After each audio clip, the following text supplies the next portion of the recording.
When we take a look at some of the most recent polling out there, 1 in 4 Americans say the economy is their top issue. Rounding out the top 4, we also have abortion, we have the state of the democracy, and the candidate's character. So right there you see the top 4 issues for specifically swing state voters. But let's whittle down that economic discussion even further. When we look at what is most concerning for these swing state voters, well, 24% say it's the jobs and stock market, wanting to see improvement in the overall outlook of the jobs report, as well as sort of gaining more wealth along the way.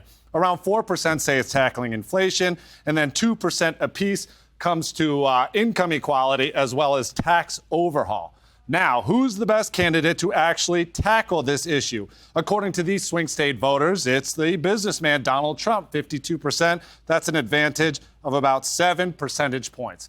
Now, the most interesting thing when looking at this data to me was about when these voters actually made up their minds. We know that the market is prone to subtle, although significant changes. But that being said, what we're finding is that within the last few days or the last few weeks, there are very few undecided or persuadable voters. A very large chunk made up their mind about who they were going to vote for within the last few months.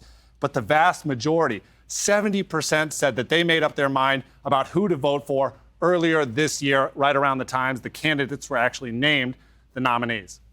So the point I'm trying to make is that even with the market available to fluctuate over the last few weeks or months, and even the fact that we've seen both of these candidates barnstorm these swing states and make their case, overall, most of these swing state voters knew who they were going to vote for earlier this year.